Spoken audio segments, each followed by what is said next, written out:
Bonsoir et bienvenue dans cette nouvelle formation de l'École du Progrès. Donc après le bilan d'Emmanuel Macron la semaine dernière avec Guillaume Duval, on reçoit ce soir Agathe Cagé, qui est docteur en sciences politiques, autrice l'année dernière du livre Respect, et également autrice du livre Faire tomber les murs entre intellectuels et politiques, qui rejoint le sujet du jour, puisqu'on va parler justement des liens entre les intellectuels et la politique. Voilà, je vous souhaite une bonne formation.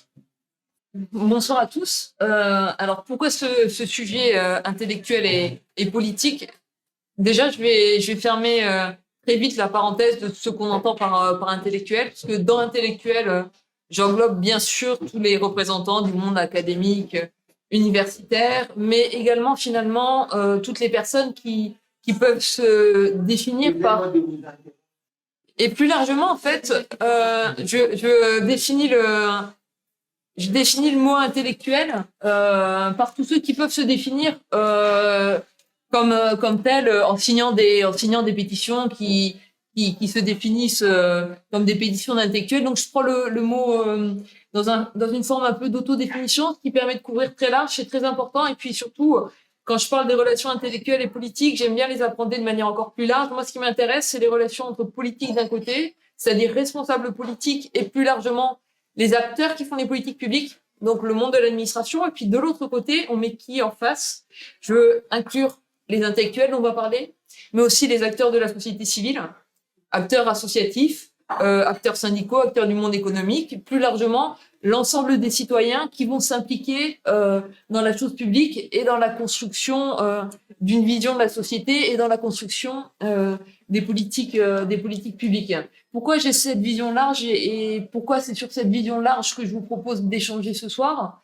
Parce que moi, la problématique qui est la mienne, c'est pas de revenir sur la sociologie des intellectuels, l'évolution de leurs relations historiques avec les partis politiques, même s'il y a des points importants de compréhension historique pour essayer de mieux comprendre là où on en est aujourd'hui. Moi, ce qui m'intéresse comme problématique, c'est comment on repense aujourd'hui l'action publique, comment on repense aujourd'hui l'engagement politique, comment on repense la responsabilité politique pour réparer une démocratie dont on fait tous collectivement le constat qu'elle est une démocratie abîmée, qu'elle est une démocratie qui a conduit depuis des dizaines d'années les citoyens et les citoyennes à s'éloigner des urnes, et qui est une démocratie dans laquelle il y a encore des formes extrêmement vivantes d'engagement, mais des formes beaucoup moins vivantes d'engagement politique, parce que les citoyens et les citoyennes ne se reconnaissent plus dans l'offre et dans l'engagement politique. Si on veut revenir juste quelques instants, parce que pour moi c'est pas le point central, sur les jalons qui ont conduit à la situation actuelle, qu'on peut définir comme une forme de situation d'éloignement entre le monde de la production des idées et le monde politique. Ce qu'on a observé, c'est qu'il y a finalement une forme de responsabilité des partis politiques partout en Europe. On voit ça sur les partis italiens, les partis espagnols, les partis allemands, les partis français. Il y a une responsabilité des partis politiques dans le délitement du lien entre ceux qui pouvaient produire un certain nombre d'idées. Et quand je parle de produire des idées, c'est faire des constats, essayer d'apporter des éléments de compréhension de ce qui a été, de ce qui est, de ce qui pourrait être, faire aussi un certain nombre de propositions, conduire un certain nombre d'expérimentations, leur évaluation. Et les partis politiques, finalement, à partir des années 80 et des années 90, ont, d'une certaine manière, changé la priorité de leurs actions. C'est-à-dire que on considère en sociologie des partis politiques, en sociologie des intellectuels, que jusqu'aux années 80, il y avait une fonction prégnante dans les partis politiques qui était une fonction de production programmatique, de production d'idées, c'est-à-dire d'établissement d'un certain nombre de constats sur différentes thématiques essentielles. Toutes les thématiques peuvent être abordées. Aujourd'hui, si on parlait des thématiques centrales, je pense qu'on se retrouverait sur la question de la thématique éducative, transition écologique, transition numérique, inclusion dans la société, bien sûr question de la santé et du système hospitalier et plus largement du système de santé. On avait des partis politiques qui, jusque dans les années 80, étaient avant tout des partis qui produisaient de la réflexion pour en sortir une vision de société et ensuite en faire un programme, à des partis qui se sont donnés comme fonction principale de préparer des élections finalement d'un point de vue technique, c'est-à-dire d'investir des candidats et ensuite de gérer toutes les procédures électorales autour de l'investiture des candidats. Mon point n'étant pas là de dire que ce travail ne doit pas être fait par les partis politiques. Là aussi, je mets très rapidement de côté le sujet des définitions. Parti politique, formation politique, enfin toute organisation ayant vocation à présenter des candidats à une élection. Ça fonctionne assez peu qu'on essaie d'établir des distinctions entre partis politiques et autres types de formation. Ça fonctionne en marketing électoral pour certains candidats, mais on voit que les organisations fonctionnent à peu près de la même façon et on voit que les problématiques qui peuvent se poser aujourd'hui aux partis dits traditionnels à droite comme à gauche, au Parti socialiste, aujourd'hui aux Républicains, sont exactement les mêmes problématiques qu'on retrouve dans des formations politiques qui n'ont pas voulu se présenter comme des partis du type En Marche, qui a exactement la même problématique. Parce que les partis ont pris en charge cette fonction finalement de préparation électorale et ont externalisé la production d'idées et ont externalisé la réflexion. Ont externalisé la réflexion, alors d'abord dans les années 80, dans ce qu'on a appelé les clubs de pouvoir. On a eu quelques clubs célèbres à gauche, et puis ensuite dans ce qui s'est transformé dans les années 90 dans des structures de fondation, et dans les années 2000 dans ce qu'on a appelé les think tanks. Ces acteurs extérieurs sont pas des acteurs inintéressants dans la production d'idées. Seulement, quand vous externalisez totalement votre réflexion à des acteurs extérieurs, d'abord, vous ne voyez pas, en tant que formation politique, forcément évoluer la sociologie des personnes qui contribuent à cette réflexion. Et vous avez une sociologie des personnes qui contribuent à cette réflexion, qui est finalement une sociologie de personnes qui vont sans doute avoir de plus en plus des profils techniques ou technocratiques. Je ne dis pas ça dans un sens péjoratif, je dis ça véritablement pour qualifier les profils. Vous avez des profils de personnes qui s'éloignent du monde associatif, et vous avez en plus, en externalisant la réflexion, perdu ce qui faisait quand même aussi une des colonnes vertébrales des partis politiques des années 60, 70, 80, c'est-à-dire ce qu'on est en train de faire ce soir, des organisations qui étaient aussi des organisations de formation des militants, c'est-à-dire qu'on produisait pas seulement des idées pour aboutir à des propositions programmatiques, on produisait des idées pour avoir une capacité de réflexion, de compréhension de la société, d'anticipation de ce qui allait pouvoir arriver, qu'on partageait aussi avec une base militante à qui finalement on ne demandait pas seulement, je le dis de manière un peu caricaturale, mais à qui on ne demandait pas seulement finalement de s'impliquer dans des opérations de promotion électorale, mais à qui on proposait également d'avoir une implication sur la réflexion de fond.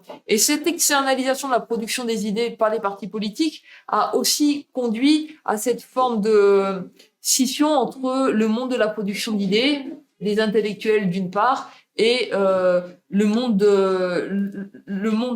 des partis politiques, et plus largement également le monde des acteurs qui ensuite vont mettre en œuvre les politiques publiques. Alors si vous faites de la sociologie des intellectuels sur les 40 dernières années, vous allez bien sûr voir des points et des moments où les choses se rencontrent un peu plus. C'est toute la démarche initiée dans les années 2005-2015 par Pierre Rosanvallon autour de la République des idées. C'est une partie de la démarche de la campagne conduite par Benoît Hamon en 2017. Puis c'est aussi des moments assez forts finalement de rupture, parce que la relation est qu'une relation temporaire, qu'on voit des moments de rupture assez forts, soit celle qu'on a connue sous François Mitterrand. On a pu parler de manière assez forte de trahison des clercs, soit finalement la situation qu'on a connue au début des années 2000, où certains ont pu dire, à partir du moment où il n'y a plus du tout où il y a un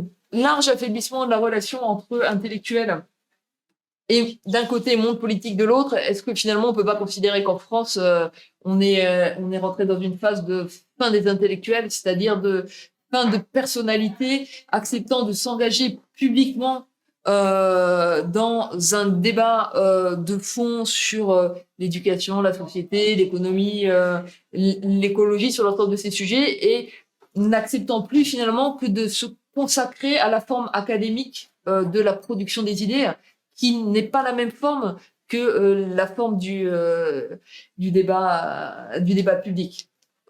Voilà pour la partie un peu, si on prend un peu la situation telle qu'elle s'est construite dans le temps long, un peu ce qui a contribué au fait qu'on est aujourd'hui dans une situation finalement de tuyau d'orgue entre d'un côté le monde politique, et je mets avec du côté de ce monde politique le monde de la construction des politiques publiques, d'un autre côté le monde académique et le monde universitaire, et puis j'ai un troisième tuyau d'orgue parce que ça me semble quand même essentiel dans la manière dont on pourra reconstruire les choses. Le monde finalement de l'engagement citoyen associatif des acteurs syndicaux et des acteurs économiques, qui sont essentiels pour rebâtir et recréer finalement ce qui me semble devoir être la base d'une vision politique, d'un projet de société sur laquelle ensuite on peut construire un projet programmatique. J'ai posté hier sur Twitter une petite vignette où j'écrivais seulement en réaction à l'actualité sur le sujet des derniers jours. La mixité scolaire nuit gravement à l'entre-soi, pas à l'excellence académique. J'ai posté ça parce que c'est un fondement extrêmement fort, mais ce qui m'a intéressé, c'est 3 types de réponses que j'ai reçues. Le premier type de réponse était un type de réponse qui m'a renvoyé à mes actions et inactions passées. Pourquoi l'avez-vous pas fait lorsque vous aviez la possibilité d'impulser des choses quand vous travailliez au ministère de l'Éducation nationale? Le deuxième type de réponse était une demande de est-ce que vous avez des études?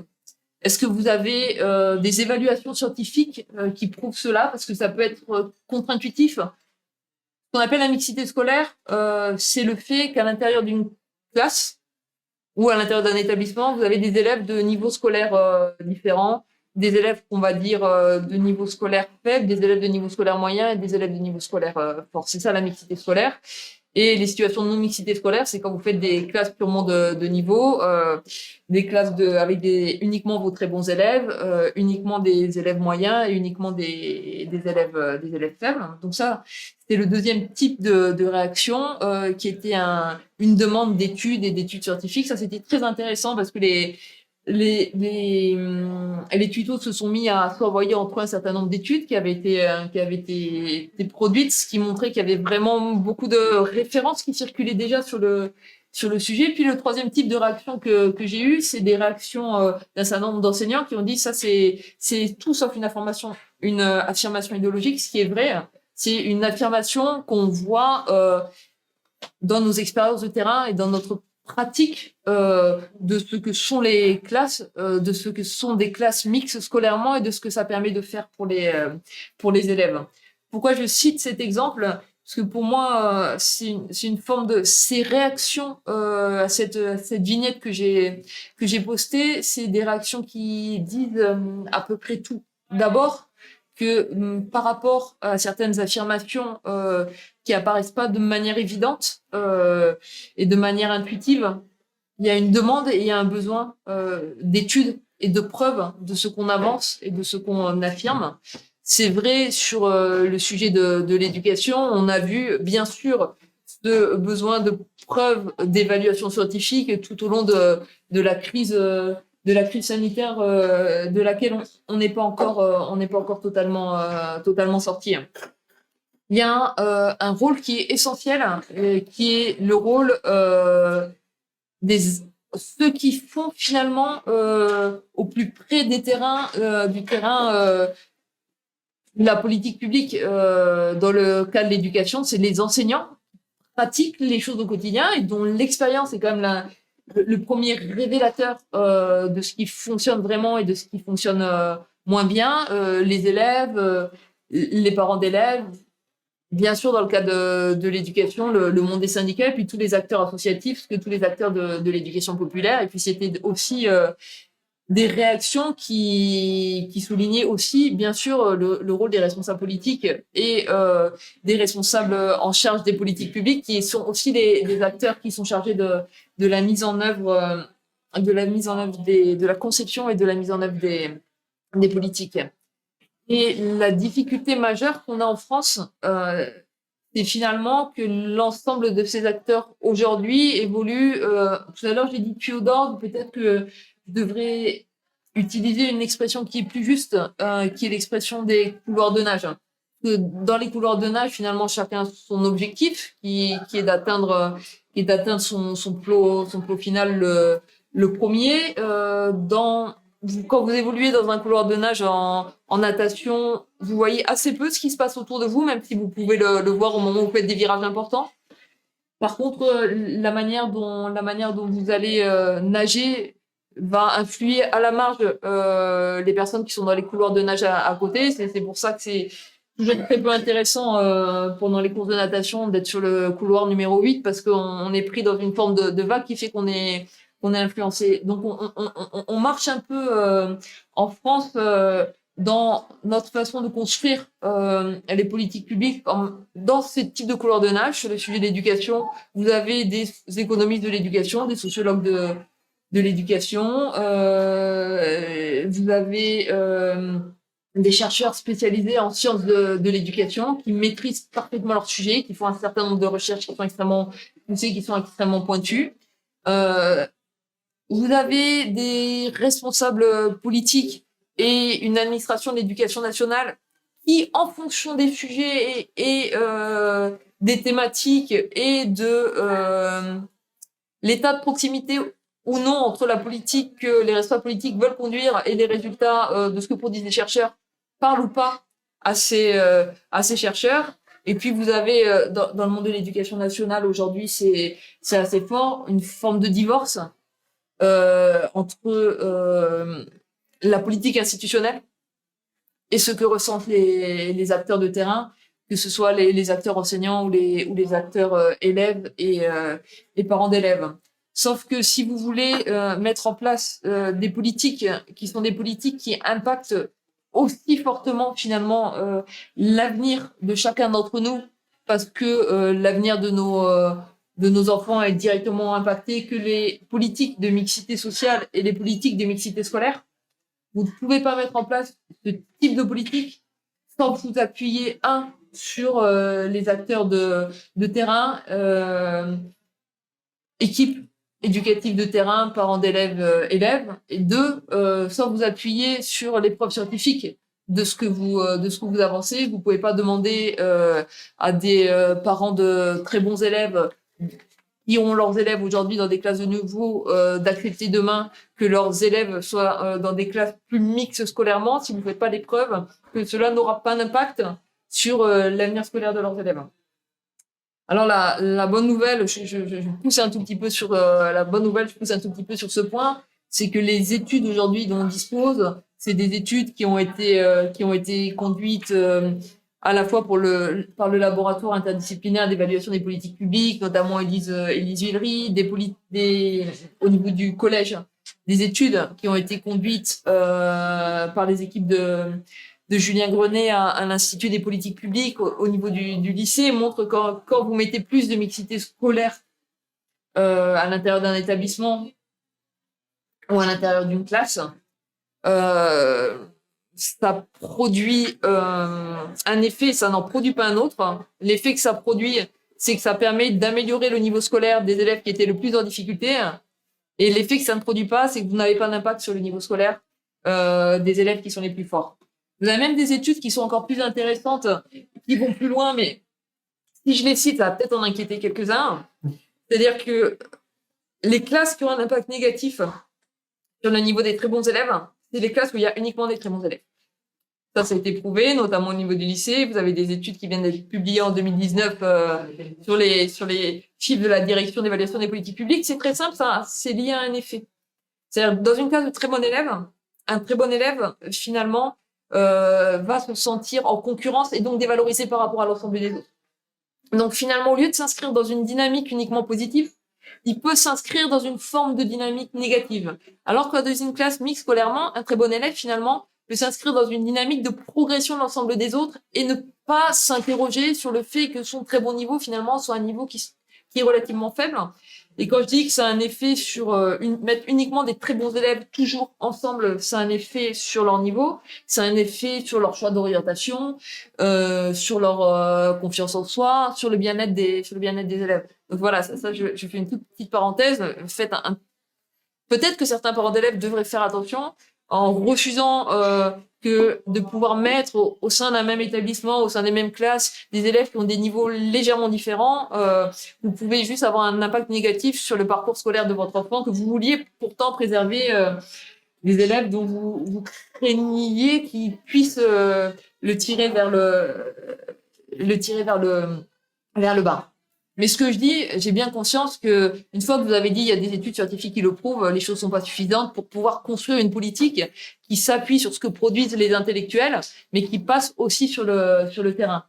En 2016, Najat Vallaud-Belkacem avait lancé quelque chose d'intéressant en termes de politique de mixité sociale et de politique de mixité scolaire à l'école.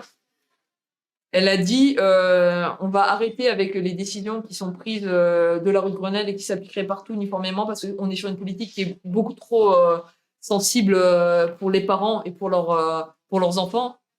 Donc, clairement, collectivement, on dit tous que c'est bien d'avoir plus de mixité, mais quand on s'interroge sur la situation de nos gamins, on dit ouais, mais peut-être que mon fils, ma fille, il est un tout petit peu plus fragile, donc c'est bien, mais je peux pas pour le mien, quoi. Donc on peut pas seulement se baser sur des études qui montrent que globalement, collectivement, toutes choses égales par ailleurs, ça va fonctionner parce que entre les études scientifiques et la manière dont, in fine, les choses se produisent concrètement, vous trouverez toujours des exemples contraires à ce que les études ont mesuré et qui sont pourtant actés et de fait. Donc ce qu'elle a décidé, c'est de dire on va faire des expérimentations de mixité et ces expérimentations, on va les conduire quartier par quartier, territoire par territoire, dans des territoires volontaires et dans des territoires volontaires qui parfois étaient tout petits, sur 2 collèges, parfois c'était un peu plus grand. Dans des territoires volontaires, ça veut dire sur des territoires dans lesquels il y a un accord des parents d'élèves, des enseignants. Les élèves étaient un peu petits, mais s'ils pouvaient participer aux discussions à travers leurs représentants, c'était intéressant. Des acteurs également locaux, des acteurs institutionnels, les représentants de l'éducation nationale sur les territoires. Et puis, dans ces petits territoires d'expérimentation, on amenait également des universitaires et des académiques qui acceptaient d'encadrer l'expérimentation, c'est-à-dire ils étaient là dès le départ pour voir d'où on partait, pour mettre des groupes de contrôle en face, pour voir ce que ça allait pouvoir donner sur du temps moyennement long, ce qui était le plus intéressant. Ce qui est intéressant dans le domaine de l'éducation, c'est qu'on pouvait faire des évaluations à 3, 4, 5 ans, quoi. Si vous changez les trucs tous les 6 mois, c'est des choses qui servent absolument à rien. C'était vraiment important d'avoir l'ensemble de ces acteurs, y compris les acteurs enseignants, parce que c'est eux aussi qui, pour un acteur enseignant, faire ce qu'on appelle de la différenciation pédagogique, c'est-à-dire avoir des élèves de différents niveaux au sein d'une classe, c'est quelque chose qui demande un engagement particulier. Donc, c'était important d'avoir l'ensemble de ces acteurs pour conduire les choses. Alors, c'est une manière de construire les politiques en associant les académiques, en associant la société civile, qui permettait de produire des résultats sur le terrain. Alors, c'était pas des résultats qui allaient impacter l'ensemble du territoire et des élèves français, mais c'était aussi une manière d'avancer qui était une manière relativement intéressante et parfois finalement la meilleure manière d'utiliser ce que peut être la production, le savoir, la capacité d'évaluation des chercheurs et des académiques, c'est parfois aussi de les utiliser dans leur capacité d'évaluation, de suivi d'un projet, et des capacités d'apporter un regard scientifique neutre, non politique, non idéologique sur ce qui est produit. Ça demande uniquement de la part des institutions, des responsables politiques et des administrations un engagement. C'est-à-dire que quand vous faites travailler des scientifiques sur une politique, il faut que vous acceptiez qu'ils rendent public. Pas qu'ils rendent aux politiques, qu'ils rendent public leurs travaux, quel que soit le sens des conclusions de ces derniers. Sinon, vous vous retrouvez dans les pratiques qui qui avait été analysée dans les années 60-70 par Frédéric Matonti quand elle réfléchissait sur les intellectuels communistes. On avait certains intellectuels de parti qui acceptaient d'avoir une production scientifique qui était une forme d'illustration de la ligne officielle du parti, mais voilà, dans la manière dont les choses depuis se sont construites en France, les rapports sont désormais plus sains et plus clairs entre la manière dont on peut mobiliser des intellectuels dans leur production scientifique, ce qu'on peut leur demander de faire et ce qu'on peut pas leur demander de faire. Sinon, on leur demanderait de remettre en cause leur éthique professionnelle. C'est d'ailleurs dans la relation entre responsables politiques et intellectuels sans doute une des clés de la part des responsables politiques, respecter l'éthique professionnelle des académiques, leur code, leur forme de production. Du côté des académiques, tenter de comprendre quelles sont aussi les contraintes et les obligations des responsables politiques, et c'est-à-dire essayer de s'engager dans une forme de dialogue où on essaie de parler un langage commun et pas rester chacun en ayant uniquement ses objectifs en tête. Sinon, aujourd'hui, moi j'arrive, vous me posez une question, je réponds à la question d'à côté, ça n'a d'intérêt ni pour vous ni pour moi, et finalement c'est juste une perte de temps dans la manière dont les choses se mettent en place. Sur les intérêts de la sollicitation des académiques au service des politiques publiques dans le cadre des expérimentations, moi il y a un exemple qui m'a paru extrêmement intéressant sur le sujet. C'est ce qui s'est fait à partir de 2016 dans 13 départements sur l'expérimentation d'un revenu de base, d'une allocation universelle. Pourquoi ça me paraît quelque chose qui est extrêmement intéressant? Parce que quand cette proposition, on a tenté de la porter politiquement comme une proposition pouvant s'appliquer directement au niveau national à l'ensemble des citoyens à partir d'un certain âge, on a vu les difficultés dans la réception de cette proposition sur certaines hypothèses qui étaient mises en contradiction dans le débat public, sur le coût d'une telle mesure, la capacité à la mettre en œuvre, les différentes hypothèses de sa mise en œuvre, l'impact sur les allocations existantes, la manière dont certaines allaient être absorbées, pas d'autres. Et on était sur une mesure qui est une mesure d'un niveau d'ambition tel dans la manière dont elle reproposait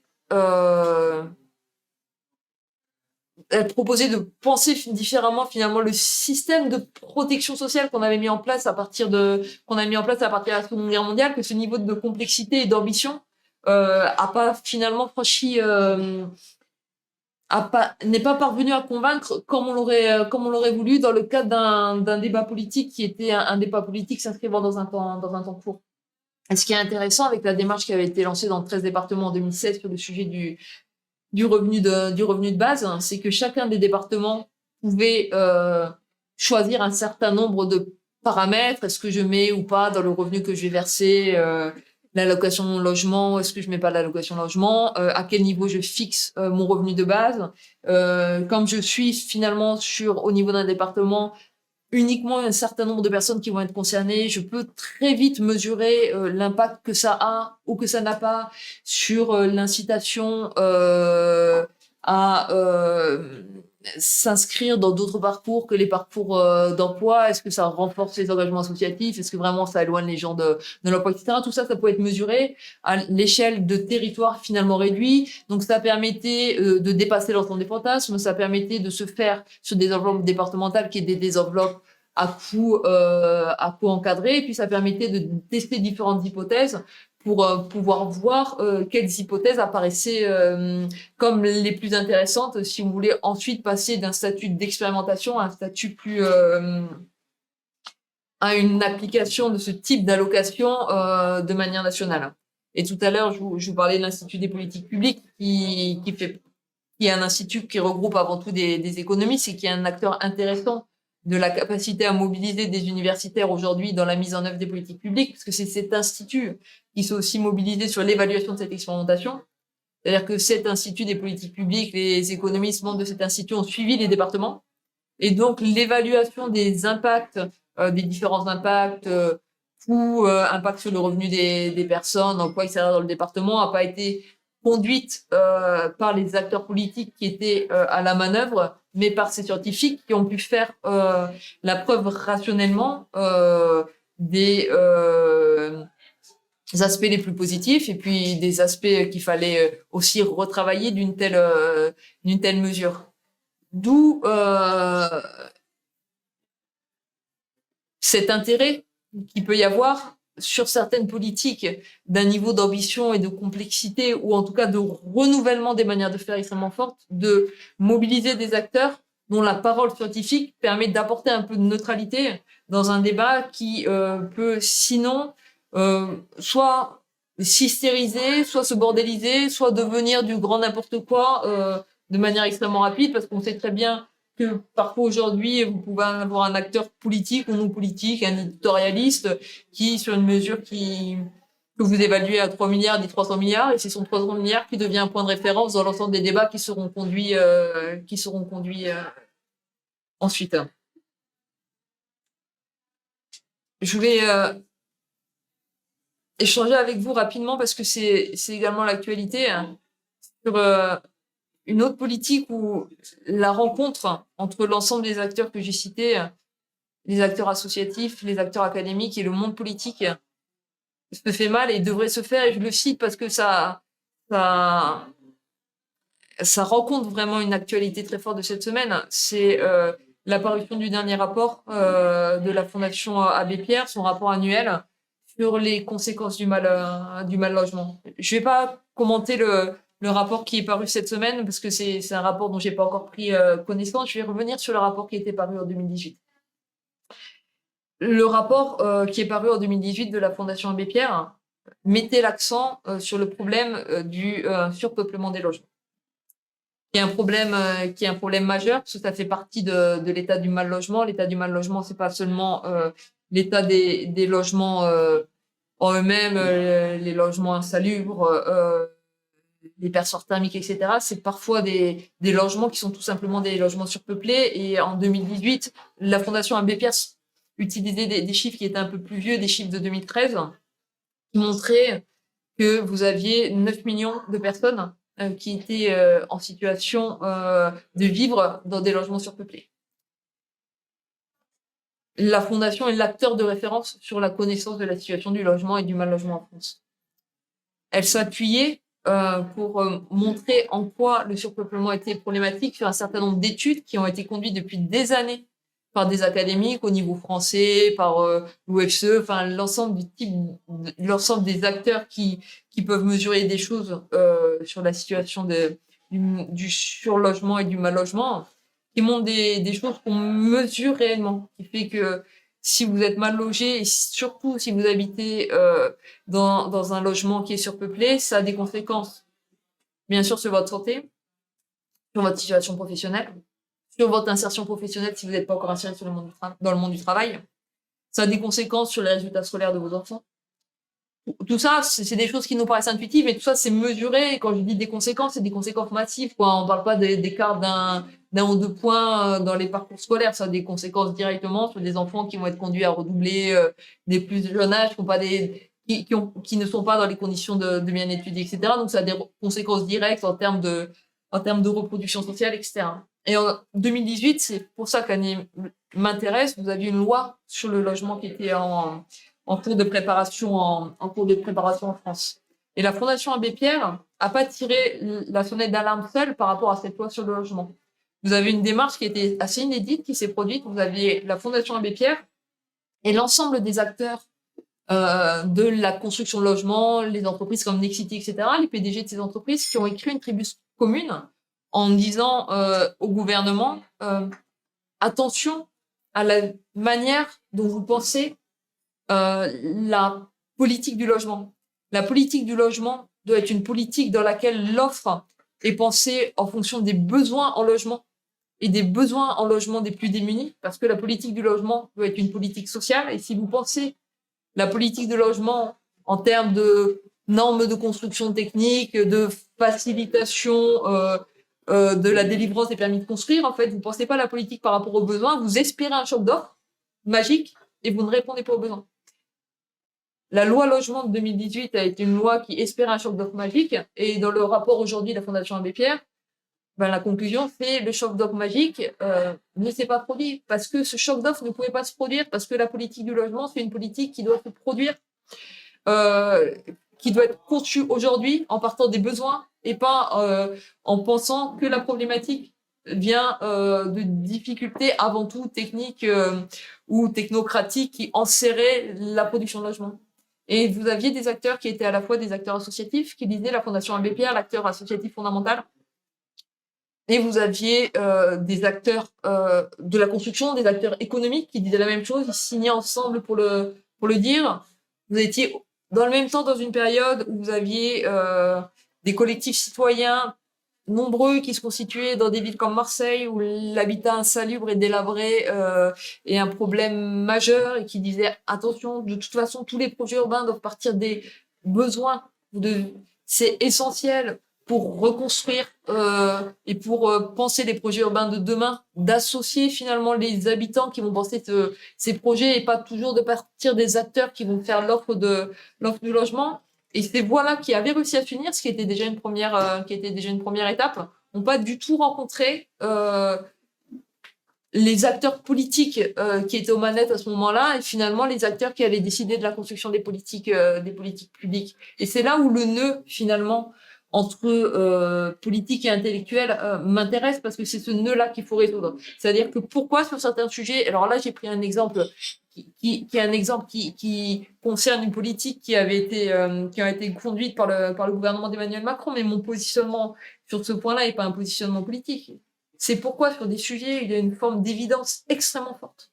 Là vous n'avez pas c'est pas comme sur le sujet de l'éducation sur lequel j'ai commencé, où vous pouvez avoir des appréhensions, des approches qui sont différentes, des ressentis qui sont différents, finalement des chemins qui apparaissent différents pour atteindre une forme d'objectif commun. Non, pourquoi sur des sujets vous avez une forme de consensus tellement forte entre des acteurs aussi différents que la Fondation Abbé Pierre, Nexity et finalement les collectifs citoyens qui se constituent dans les villes où il y a les problèmes les plus importants d'habitat insalubre et dégradé. Pourquoi ce consensus-là ne rencontre pas la construction des politiques publiques en train de se faire. Et c'est ce nœud-là qu'il faut résoudre parce que si vous résolvez pas ce nœud-là, vous contribuez finalement à ce dont on parlait au début, à cette forme de désenchantement démocratique, à cette forme d'éloignement des citoyens des urnes. Parce que sur le logement, finalement, on est sur tout, sauf sur un sujet extrêmement technique que les citoyens ne comprendraient pas. Il y a cette compréhension d'une politique publique qui ne rencontre pas finalement le besoin, donc une incompréhension de la manière dont les choses sont conduites et une incompréhension qui peut soit conduire à une forme d'éloignement des urnes, soit conduire à des formes d'expression politique qui ont tendance à attirer les personnes vers les extrêmes. Et sur le sujet du logement, je finis sur ce point parce que ça me permet d'illustrer un autre point important, la problématique qui apparaît également là sur ce quinquennat et qui permet d'illustrer une des causes fondamentales qui nourrit l'abstention aujourd'hui dans notre pays, c'est que vous avez un président de la République qui a pris un engagement. C'est pas le résultat en tant que tel que je remets en cause, c'est le résultat par rapport à l'engagement initial, qui a dit dans 5 ans en France vous n'aurez plus aucun sans-abri. Le président de la République aurait pu dire, le candidat, le président de la République aurait pu dire au début de son quinquennat, nous mènerons une politique permettant de réduire le plus possible le nombre de sans-abri, de sans-domicile fixe en France. Non, il a pris un engagement, une promesse qui était de dire dans 5 ans vous n'en aurez plus aucun. Et vous avez une réalité qui ne rencontre pas la promesse. Et ce décalage abyssal entre les promesses et les réalités, c'est aussi ça qui va nourrir finalement cette incompréhension de la manière de laquelle la responsabilité politique est engagée par les acteurs politiques aujourd'hui et qui du coup participe de ce délitement démocratique auquel on assiste avec un sentiment, je pense, d'impuissance qui est pas le bon, parce que le problème n'est pas un sentiment d'impuissance, on a un certain nombre de facteurs qui expliquent ce délitement et auxquels on peut répondre. Hannah Arendt, dans plusieurs textes, réfléchissait sur la notion de promesse en politique et elle disait que la promesse est au cœur de l'engagement politique parce que les responsables politiques, finalement, on a attendu qu'ils fassent un certain nombre de promesses, mais enfin, elle ajoute dans ses textes et qu'ils les tiennent. Et qu'ils les tiennent, finalement, c'est peut-être ça le point le plus important dans ce qu'elle disait, parce que s'il n'y a pas la capacité à tenir les promesses, finalement, la notion même de responsabilité politique n'a pas de sens, que vous avez des responsables politiques qui ne se positionnent plus comme des responsables. Et ça, pour moi, ça rejoint véritablement le lien entre politique et intellectuel, parce que ça interroge la façon dont on va construire une vision de la société, dont on va construire un programme, et ça interroge la nature même de ce qu'on va présenter aux citoyens. C'est-à-dire que un responsable politique aujourd'hui, au moment où il va construire sa campagne, ça me paraît être un point essentiel. Je pense qu'aujourd'hui, il doit se demander si ce qu'il va proposer, c'est une forme de projet et de vision de la société pour laquelle il peut mobiliser les intellectuels, la société civile, le monde associatif pour construire un certain nombre de choses, ou si il va construire un programme en 100, 200, 300, 400, 500 points, avec une capacité demain à tenir ces 500 points, qui est, au regard de l'expérience des différents gouvernements sur les 30 dernières années, quasi nulle. C'est-à-dire que est-ce qu'on accepte aujourd'hui, en aspirant responsabilité politique, de se dire je fais 500 propositions et sur les 500, je tiendrai uniquement 200 de mes promesses parce que je pourrais toujours me prévaloir des contraintes de l'Union européenne, d'une situation sanitaire, d'un retournement économique, etc. Le problème, c'est que quand vous êtes un responsable politique, vous devez avoir une capacité de projection qui fait que normalement, au moment où vous faites les promesses, vous devez intégrer le fait qu'il y aura un certain nombre de contraintes, des élections en Allemagne, une évolution de la situation politique en Italie. Aujourd'hui, le fait qu'on rentre dans un monde où des catastrophes systémiques, comme les pandémies, mais également des attaques, des cyberattaques massives, etc., peuvent venir perturber les jeux. Et si vous intégrez pas ça, vous êtes dans une sorte de, excusez-moi le mot, mais dans une sorte de farce démocratique que vous mettez en place avec un vague espoir que sur certains points, vous pourrez tenter une réélection, 5 ans après.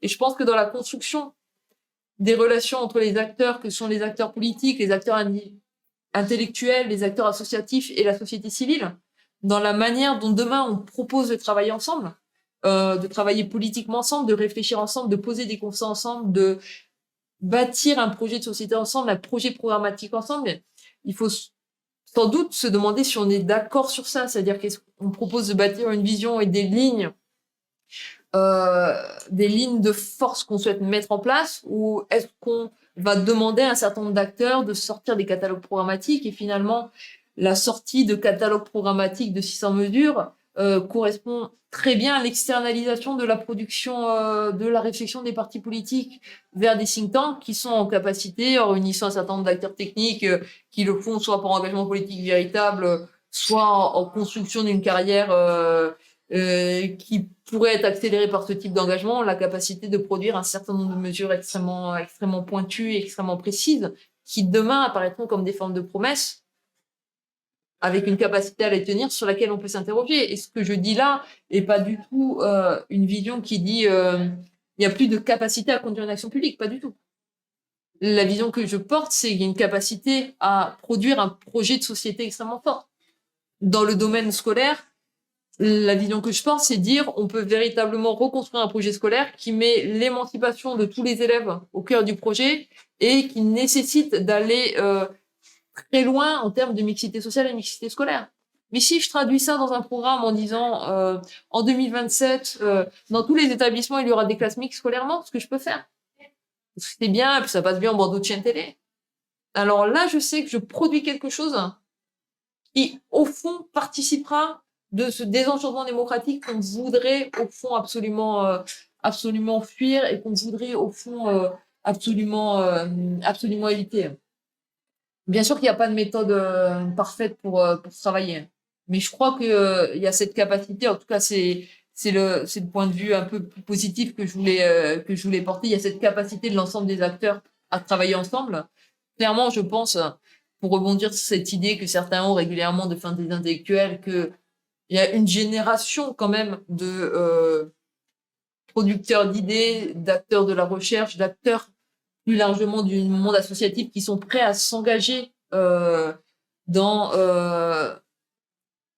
soit des engagements politiques purs, soit en tout cas de participer au débat public et à la construction de solutions à un certain nombre de problèmes. Je pense que le dialogue entre le monde politique et ce monde-là peut se faire s'il se fait sur une relation de respect, de confiance et de compréhension mutuelle, et que cette capacité existe. Il y a une véritable volonté, par contre, de travailler ensemble. Et si vous n'avez pas uniquement une volonté de l'utilisation entre guillemets des intellectuels, soit uniquement à des fins pétitionnaires de manière régulière à des temps d'échéance électorale, soit pour faire beau sur la photo quand les choses vont bien, pour faire beau sur la photo, ça se traduit quand vous organisez un grand débat où vous demandez à des prix Nobel de médecine qui ont 70 ans de rester jusqu'à 3 heures du matin pour pouvoir parler 2 minutes au président de la République. Et ça, c'est malheureux. J'ai participé au grand débat parce que des intellectuels avec le président de la République, parce que la démarche du grand débat était une forme de démarche citoyenne large nationale, et j'ai souffert de voir que ces figures pour lesquelles j'ai le plus d'immense respect, alors je cite l'âge qui est pas un critère en soi, mais en partie quand même, j'ai souffert de voir des personnalités qui ont révolutionné le monde de la recherche, qui ont sauvé pour certaines d'entre elles, et qui ont sauvé des centaines de milliers de vies, être assis à une table à 18 heures et avoir une capacité à parler avec le responsable politique à 2 heures du matin, avec un animateur qui par ailleurs est quelqu'un de très bien, enfin avec un animateur qui disait à 2h03, ah, mais je suis désolé, le temps tourne, quoi. Donc, si vous faites de la mise en scène, vous pouvez faire du show, mais finalement vous produisez rien, alors que vous pouvez avoir des démarches qui sont des démarches extrêmement sincères. J'en ai vu des démarches extrêmement sincères. On l'a vu, hein, Roberto, il y a 5 ans, la démarche de Benoît Hamon, candidat à la présidence de la République, de mobilisation du monde académique. Et c'est pour ça qu'il y a énormément de personnes qui sont venues. C'était une démarche extrêmement sincère de réflexion et de construction de fond que lui-même avait initié plusieurs années en amont de sa candidature. Je finis juste sur une anecdote parce que bon, c'est lié à une personnalité particulière, mais vous avez un des grands biologistes français qui s'appelait François Gros. Donc on est en 1980-1981, au moment où François Mitterrand est candidat à l'élection présidentielle. Donc François Mitterrand veut des conseillers scientifiques, donc il demande au biologiste François Gros d'échanger avec lui, hein, et lui dit, vous voulez devenir mon conseiller scientifique pendant la campagne. Et François Gros écoute, intéressé, etc. Il dit, écoutez, monsieur Mitterrand, laissez-moi réfléchir un peu et puis je reviens vers vous, quoi. Et ça, je sais pas, c'est le mardi, le mercredi, François Gros ouvre le journal et il y a marqué dedans, François Gros est conseiller scientifique du président de la République, du candidat François Mitterrand. Bon, il a vu la manière dont les choses se faisaient, c'était une manière de forcer un peu les choses, mais bon, il a pas totalement mal pris, donc il a quand même conseillé François Mitterrand pendant la campagne. Et puis on lui demande, François Mitterrand ayant gagné l'élection, on demande à François Gros de devenir conseiller scientifique du Premier ministre. Alors François Gros réfléchit, il trouve quand même qu'il y a une forme de prestige à ce poste, et puis une forme de contribution. C'est aussi une manière, une forme d'engagement citoyen, quoi, d'accepter ce type de proposition. Ça fait partie finalement de ce qu'on peut demander à un scientifique, mais il se dit, conseiller scientifique du Premier ministre, c'est lui donner quelques conseils, voilà, sur la manière dont je vois la politique scientifique et la politique de recherche du pays, quoi. Et le pauvre François Gros, il s'est quand même retrouvé à devoir gérer le dossier extrêmement complexe de l'homologation des tests de dépistage du sida, qui était tout sauf un dossier où vous donnez uniquement une vision, mais vous étiez vraiment dans la gestion de problématiques extrêmement complexes avec les laboratoires, le problème de concurrence entre les laboratoires aux États-Unis et en Europe, etc. Donc on voit que la relation entre la participation à la chose politique des intellectuels est toujours une forme de demande de s'engager dans un bateau qui va naviguer de manière plus ou moins mouvante, mais les choses peuvent se faire si on fait ça de manière, disons, moins à la hussarde que François Mitterrand. Je vous propose qu'on passe aux questions si ça vous va.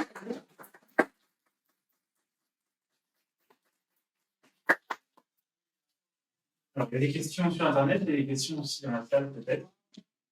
On va peut-être faire une sur Internet, une dans la salle, on est bien. Alors, il y en a qui concernent il y en a qui concernent plutôt le lien avec l'intellectuel et politique, et d'autres qui concernent plutôt des points que tu as abordés dans ton intervention. Si c'est possible, pour les personnes qui nous regardent, de reprendre rapidement la question à l'oral. Bien sûr. C'est pas dans le micro. Alors, une question sur Facebook. Ne serait-il pas temps de passer à une école de la coopération et de la compétition? Une autre question dans le même thème, mais qui je pense peut être élargie. À propos de la réforme des rythmes scolaires, n'aurait-il pas été utile de procéder d'abord par expérimentation locale? La salle. Moi, j'ai une question sur le terme en fait, d'intellectuel qui est quand même pas beaucoup utilisé par les partis politiques, qui utilisent plutôt le terme d'expert. Et du coup, est-ce que justement le fait d'utiliser ce terme d'expert, c'est pas une façon de mettre à distance le choc de réalité que produisent les intellectuels en disant, en venant contredire la parole du politique, en venant dire en fait, vous avez beau vouloir ça, mais c'est ça qui se passe dans la réalité, c'est-à-dire qu'il faut plus de mixité scolaire, c'est ça qui est le mieux pour vous, même si votre discours politique est autrement. Est-ce que le fait de diaboliser l'expert aujourd'hui dans les partis politiques, c'est pas aussi une façon de mettre à distance la réalité que produit l'intellectuel? Je commence par les deux premières questions qu'on avait sur Internet. La première portait sur la réforme des rythmes scolaires. Est-ce qu'elle n'aurait pas dû être conduite d'abord par expérimentation locale? La manière dont la réforme a été conduite, finalement, ça a été l'expérimentation n'a pas été un facteur oublié de la réforme, mais disons que c'est une réforme qui a été mise en œuvre en permettant aux acteurs locaux d'opter pour certains aménagements qui ensuite étaient évalués pour savoir ceux qui pouvaient être poursuivis et et les pratiques qui étaient les pratiques qui paraissaient le moins intéressantes. Si cette réforme, sans vouloir reconstruire a posteriori l'histoire, ce qui est toujours un exercice délicat et en plus un exercice qui déforme, et sans vouloir reconstruire a posteriori l'histoire, en fait, la réforme a été construite sur la base d'un certain nombre d'évaluations qui avaient été aussi faites dans d'autres pays, qui montraient que les 5 matinées de classe avaient un impact positif sur le rythme d'apprentissage des élèves, d'où l'intérêt et la volonté portée par Vincent Payon de pouvoir rebasculer directement sur ces 5 matinées de classe le plus rapidement possible pour l'ensemble des élèves, et une expérimentation de la manière dont ce qui allait avec cette réforme, c'est-à-dire la mise en place du temps périscolaire, pouvait être mis en place. Mais là où je rebondis positivement sur le point qui est souligné par cette question, c'est que oui, je pense que de plus en plus, au regard de la complexité de certaines politiques, de la nécessité de prendre le plus grand soin à la mise en œuvre d'un certain nombre de choses, l'expérimentation peut parfois être finalement une des voies intéressantes à explorer, notamment aussi pour faciliter l'acceptation d'un certain nombre de réformes, et que le déficit de confiance qui s'est creusé entre les responsables politiques et les citoyens tendent de plus en plus à chercher des formes de mise en œuvre qui permettent de renouer la confiance entre les différents acteurs. La deuxième question d'Internet était est-ce qu'il ne faut pas passer de l'école de la compétition, qui serait l'école d'aujourd'hui, à une école de la coopération? Je vais pas botter en touche sur cette question, mais ça peut être compliqué d'y répondre de manière extrêmement rapide, parce qu'il faudrait interroger aussi, il faudrait interroger la notion même d'école de la compétition. Et juste, je vous renvoie, parce que c'est un livre qui va paraître dans les tout prochains jours, voire dans les toutes prochaines heures, un livre qui est publié, je sais pas sa date de sortie, c'est pour ça, mais je me demande si c'est pas le 6. Un livre qui est publié par Jean-Paul Delahaye, qui montre que l'école française aujourd'hui n'est pas pensée, n'est pas construite pour les enfants les plus pauvres, qui devraient être pourtant ceux qui ont le plus besoin de l'école. Et parce qu'il est déjà sorti, il faut absolument lire un autre livre que vient de publier à la fin de l'année dernière Jean-Paul Delahaye, qui s'appelle L'exception consolante. Jean-Paul Delahaye, il a un parcours véritablement extraordinaire qu'il a conduit à être le numéro 2 du ministère de l'Éducation nationale. Et il dit c'est pas parce que malgré du point où je suis parti, j'ai pu arriver au point où je suis arrivé, que notre système scolaire fonctionne. Et le fait de citer des exceptions consolantes ne permet pas de justifier les failles de notre système scolaire tel qu'il existe aujourd'hui. Je rajoute, il le dit également, tel qu'il existe aujourd'hui, malgré l'engagement de l'ensemble des équipes qui font vivre le système éducatif et des enseignants dans les classes, dans les écoles et dans les établissements. La troisième question, elle sortit du champ de l'école, et elle a interrogé le terme d'expert. Questionnement sur le terme d'expert, pour moi, il est extrêmement intéressant, parce que pour moi, c'est un terme encore plus difficile à utiliser que le terme intellectuel, tant il a été galvaudé et détourné, et tant il est mal utilisé. Je ne veux pas faire de procès des chaînes d'information continue, mais tant il est mal utilisé aujourd'hui sur les chaînes d'information continue. C'est-à-dire que avoir la capacité à s'exprimer sur un sujet équivaut aujourd'hui, dans la présentation des personnes qui s'expriment, au terme d'expertise. La problématique, je vous donne une anecdote, je vous dirai pas la chaîne, mais j'ai mis sur Twitter un nouveau, c'est moi, j'ai d'autres canaux d'expression, mais bon, je reviens au même. J'ai mis sur Twitter un nouveau, au moment où la nouvelle présidente du Parlement européen a été élue.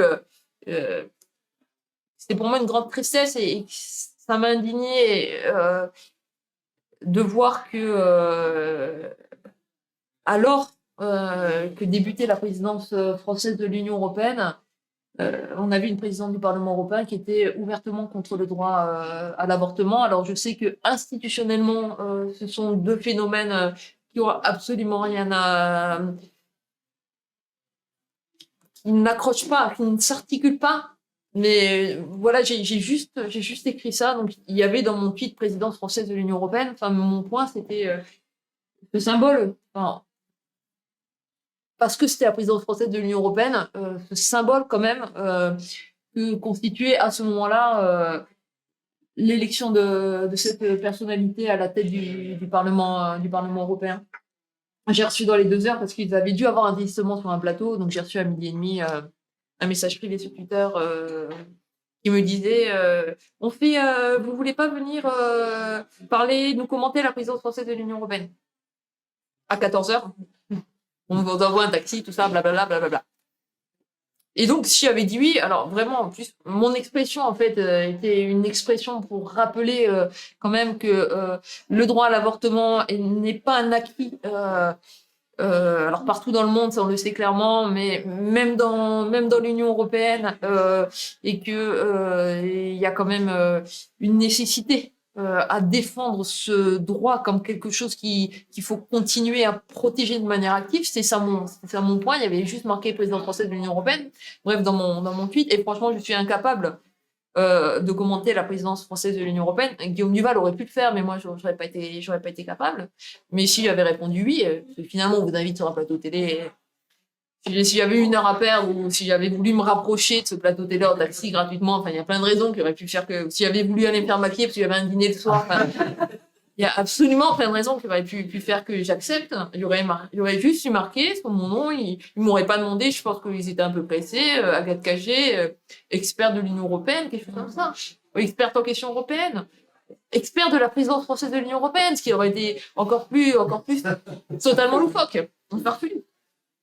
Qui aurait posé plein de problèmes. D'abord, parce que j'aurais répondu approximativement à côté aux questions, quoi. J'aurais préparé en 10 minutes pour avoir les points globaux. J'aurais appelé un copain, j'aurais dit, tu me passes ton cours institutionnel, que j'ai pas l'air très très con quand même, en confondant les compétences de la commission ou quoi sur ce sujet. Donc j'aurais été un peu vague, on m'aurait posé une question, j'aurais divagué en fonction de mon humeur du moment, soit pour critiquer la politique de la France ou pour souligner que l'Espagne était un modèle dans ce qu'il fallait faire aujourd'hui. Je ne sais pas, absolument pas, donc j'aurais répondu de manière un peu vague. Donc les personnes qui connaissent vraiment ces questions autour des enjeux de la présidence française de l'Union européenne, ils sont quand même un nombre de personnes relativement limité, auraient dit pourquoi il y a KG qui parle de ça, enfin, je connais rien. Alors pourquoi il y a KG encore, c'est gentil, parce que je parle de l'a priori qui m'aurait à peu près remis dans ce que je connais, dans ce que je connais pas, sinon j'aurais dit c'est qui encore, quoi, qui parle de ça. Les auditeurs qui écoutaient ça, un certain nombre d'entre eux auraient pu vraiment être intéressés par les questions, donc auraient tout de suite noté la faiblesse de mes propos, leur manque d'intérêt, enfin le côté un peu vague, creux ou répétition d'éléments de langage. Et donc le côté expert de l'Union européenne, finalement, aurait été totalement décrédibilisé. Donc là, je le dis sur un point, mais le problème, c'est que on voit bien que vous avez des personnes qui sont décrites comme experts de la lutte antiterrorisme, et tout ce mot expert de la lutte antiterrorisme, on va se permettre de mettre quelqu'un qui connaît mieux le sujet que personne, comme François Molins et le petit Mickey du coin de la rue. J'ai rien contre le petit Mickey du coin de la rue. Je cite des personnes, enfin quelqu'un qui aura absolument rien maîtrisé de ces sujets, sauf qu'ils seront mis au même niveau. Le pire, c'est si vous les faites débattre ensemble. Et donc en fait, finalement, on a par cette manière de construire parfois certains plateaux de chaînes d'information continue, et ces chaînes-là, leurs problématiques, c'est pas que vous avez des programmateurs qui font mal leur boulot. Leur problématique, c'est que vous pouvez pas avoir des personnes en capacité de maîtriser tous les sujets en continu. Allez, franchement, ils s'arrêtent dans la diffusion de programmes entre 2 et 6 heures du matin. Donc, 20 heures sur 24, c'est impossible. Donc, vous demandez aux mêmes personnes de venir à peu près parler de tout de manière vague tout le temps. Si vous appelez ça éditorialiste, au moins, c'est quelqu'un qui défend une forme de vision politique. On peut aller après critiquer pour savoir quel est l'équilibre politique des éditorialistes, mais au moins éditorialiste, on voit, c'est quelqu'un qui défend un point de vue politique, mais si vous appelez ça expert, vous allez totalement décrédibiliser. Et je pense que au bout de 1 an, 2 ans, 3 ans, 4 ans, les 10 ans qu'on connaît ça, c'est foutu. C'est-à-dire qu'on a profondément abîmé la notion même d'expertise. La notion d'intellectuel, je vous rejoins, elle est un peu vague. Et puis le problème, c'est que la notion d'intellectuel, là, c'est juste pour refaire un peu de sociologie des intellectuels, en fait, on est passé, je fais des choses que vous maîtrisez tous, mais on est passé de ce qu'on appelait les grands intellectuels globaux, et dont les derniers représentants ont été Jean-Paul Sartre et un peu Pierre Bourdieu en fin de vie, quand il a accepté un peu de l'être, même s'il a refusé de l'être pendant un certain temps, mais quand il a accepté d'endosser ce rôle à partir du mouvement social de 1995. Donc, des personnes qui acceptaient de s'adresser, de prendre la parole sur l'ensemble des sujets parce qu'ils défendaient une forme de vision de la société, qui étaient des intellectuels parce qu'on connaissaient leur capacité à raisonner, à penser, etc., à s'exprimer de manière extrêmement pointue. Et donc, il s'exprimait globalement sur l'ensemble des thèmes. Voilà, c'est Sartre qui pouvait à la fois faire des points de philosophie extrêmement pointus, et puis ensuite aller parler à la sortie des usines Renault, debout sur le tonneau, voilà, l'intellectuel global. On est passé de cette vision-là qui avait quand même ses limites, et notamment cette limite majeure, qui est le fait que on a considéré qu'un certain nombre d'entre eux, à un moment donné, c'est quand même largement trompé sur la manière dont elle a vu, dont elle n'a pas compris ce qu'était le système de l'Union soviétique. Donc, cette situation-là a fait qu'on a un autre mouvement qui s'est développé, qui a été porté par Michel Foucault à partir des années 1970, de dire l'intellectuel spécifique, qui était un truc hyper intéressant, l'intellectuel spécifique de Foucault, comme positionnement, qui était de dire, on va arrêter avec la prétention d'avoir une capacité de compréhension et de vision globale de tout. Donc, on va se spécialiser sur un certain nombre de thèmes. L'intellectuel spécifique est un intellectuel spécialisé, mais là où je trouve que c'est extrêmement intéressant, c'est que l'intellectuel spécifique, selon Foucault, est un intellectuel collectif. Quand Michel Foucault travaille sur l'enfermement et travaille sur les prisons, il travaille avec les acteurs associatifs, il crée ce groupement qui travaillait sur les prisons, etc. Donc, c'est un intellectuel spécifique collectif. Et la problématique avec cette figure-là, c'est que vous pouvez la rapprocher en faisant un raccourci très rapide, mais c'est là où les choses, dans la manière, on parle de perception, c'est là où les choses vont se confronter un peu. Ça ressemble à une figure de l'expertise. Et c'est là où les choses peuvent être mal comprises. C'est-à-dire que un universitaire qui va se définir comme un intellectuel spécifique, je sais pas, je vais prendre un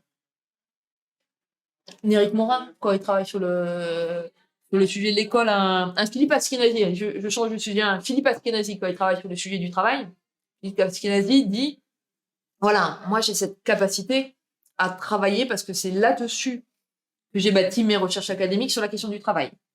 Et j'accepte parfois, parce que ça fait aussi partie de mon rôle et de ce que je dois à la société, de prendre des prises de parole publiques, donc un peu d'intellectuel, c'est-à-dire en sortant du pur domaine de ma recherche sur le sujet du travail, mais en m'appuyant dans ce que je vais affirmer, dans ce que je vais dire, sur mes travaux académiques. Donc, Philippe Askenazi est un intellectuel spécifique du travail, est un chercheur spécialisé sur le travail, se positionnant parfois comme intellectuel sur ce sujet.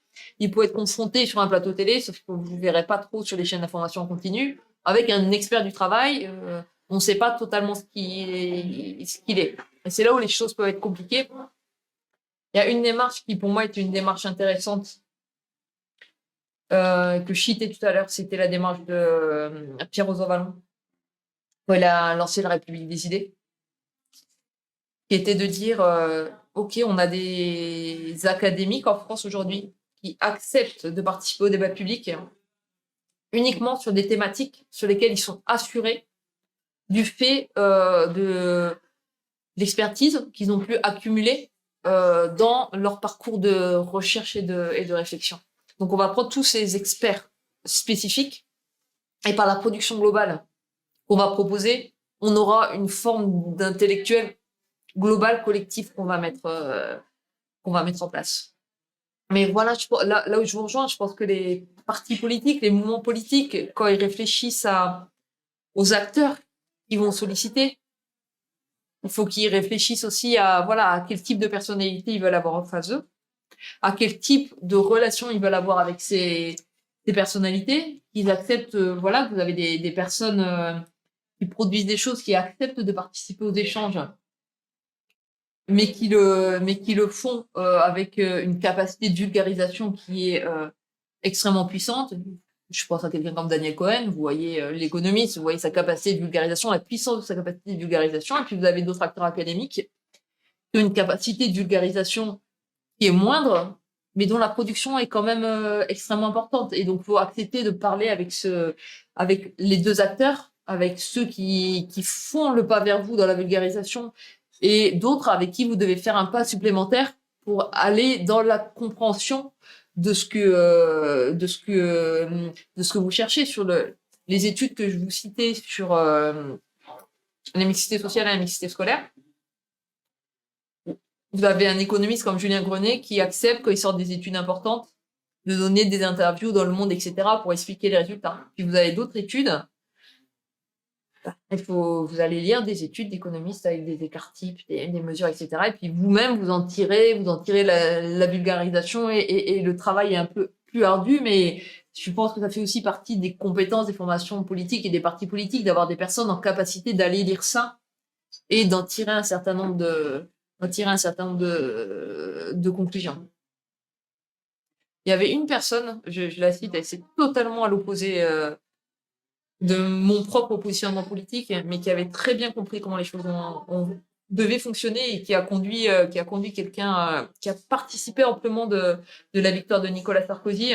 C'est Emmanuel Mignon, qui a conduit en 2005-2006 un travail d'échange et d'audition avec absolument tous les universitaires les plus capés en France, et qu'il a fait avec l'intelligence d'aller voir tous les universitaires, quelle que soit a priori leur couleur politique. Et à peu près tous ont accepté de lui parler parce que c'était vraiment une volonté de je veux que vous me présentiez vos travaux, les comprendre et les conclusions que vous en tirez, quoi. C'était pas un truc qui était de dire j'aimerais bien que vous interveniez à la convention de notre truc de campagne. Donc elle demandait des travaux machin, et puis après elle a pris, elle a tout synthétisé, elle en a fait un programme libéral, sarkozyste, etc. Et ça a conduit aussi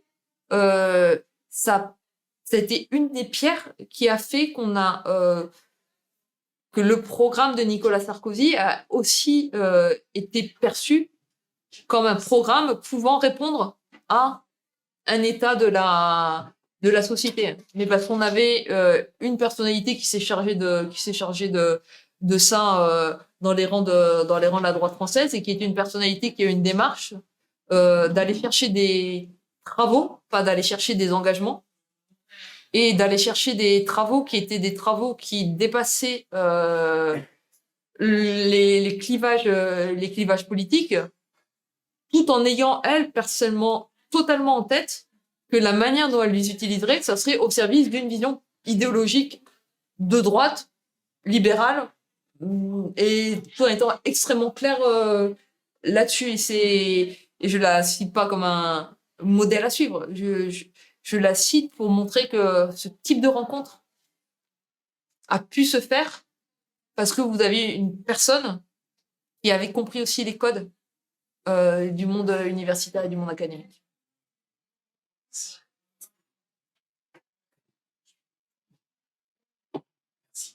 Mais d'abord, je voulais remercier Agathe Kégé d'être sous-prêtée à cette séance de l'école du progrès. Justement, c'est une manière, d'un certain point de vue, on est assez libre pour avoir des intellectuels qui viennent nous parler et que l'on fasse notre miel de cette question-là. Je voulais justement rebondir sur la dernière réponse. Parce qu'effectivement, quand on a ce travail qui est fait d'écoute des intellectuels, l'utilisation que l'on peut faire des travaux qu'ils ont faits est très utile à partir du moment où on sait où on va.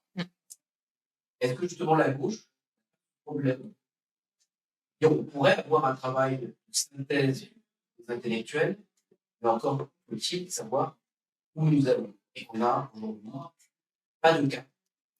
Plus de cas. En tout cas, on a renoncé en fait à un certain nombre de choses qui s'étaient faites auparavant, en pensant que c'était plus d'alternatives possibles, qu'il n'y avait plus d'autres possibilités que celles qui nous avaient données.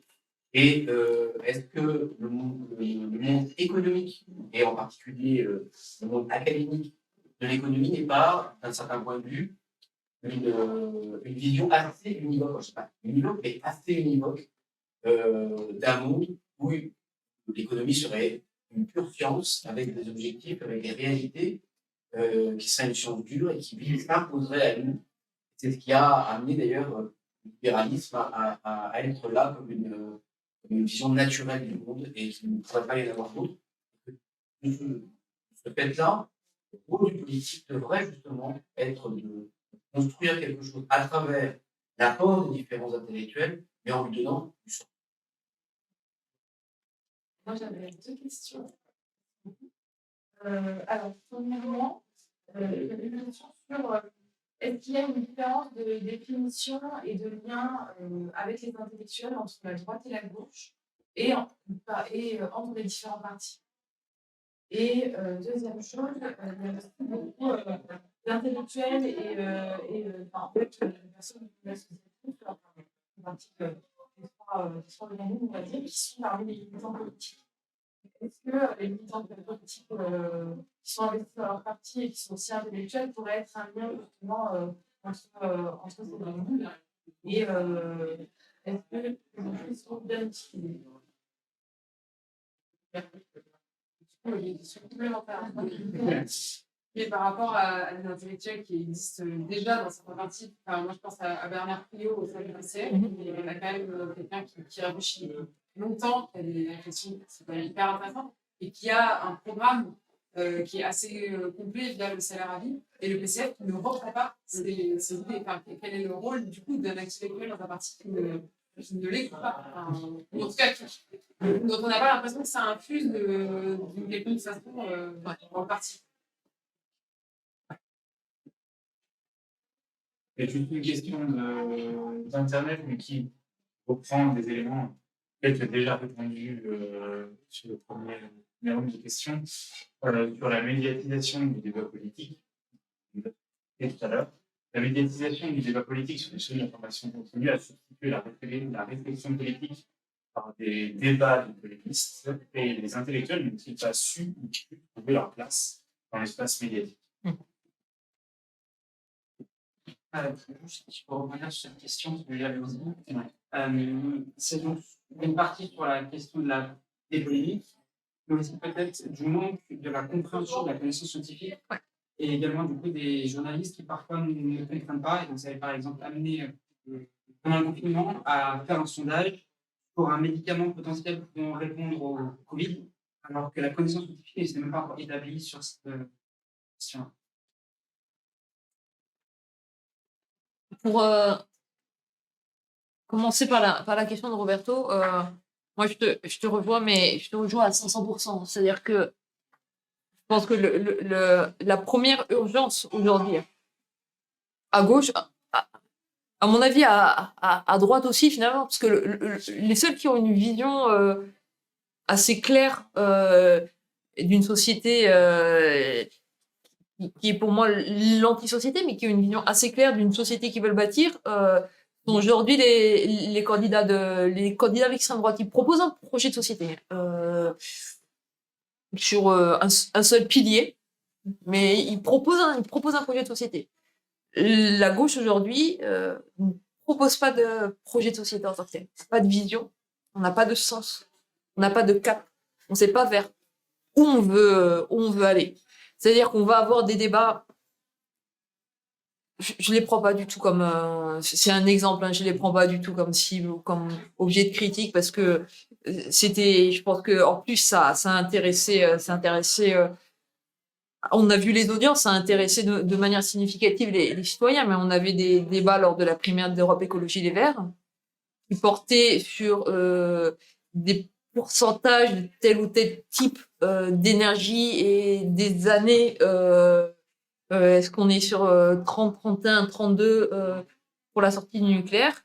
C'est-à-dire qu'on était sur finalement des formes d'ultime point de réglage technique, alors même qu'il faudrait d'abord se mettre d'accord sur une vision, un projet, un sens de là où on veut aller. Et c'était ce que je trouvais intéressant finalement dans le projet de Benoît Hamon en 2017 avec le revenu universel. C'est-à-dire que je vous propose un projet de société qui rebâtit au regard de ce qu'on est en 2017 par rapport à ce qu'on était en 1945, notre système de protection sociale et la manière dont on va se projeter dans l'avenir. En 45, on se projetait dans un avenir qui est un avenir de reconstruction. Et en 2017, on se projette dans une forme d'avenir qui est aussi une forme d'avenir dans laquelle on pense l'émancipation citoyenne, sa participation à la vie sociale sous des formes multiples, etc. C'était ça qui était intéressant. Là, à gauche, en matière de quel est le rapport qu'on veut qu'est-ce qu'on attend de l'école de la République, qu'est-ce qu'on attend de l'école publique de la République aussi. L'école publique, je veux dire, on a arrêté d'accoler public au mot école. Qu'est-ce qu'on attend aussi de l'école publique? Qu'est-ce qu'on attend, quels sont notre projet de société en termes de socialisation? C'est-à-dire, ça c'est un vrai sujet, hein. C'est-à-dire que on a quand même de manière claire un président de la République qui a affirmé que l'objet principal de sa réflexion sur l'enseignement supérieur demain serait l'augmentation massive des frais de scolarité au niveau de l'enseignement supérieur.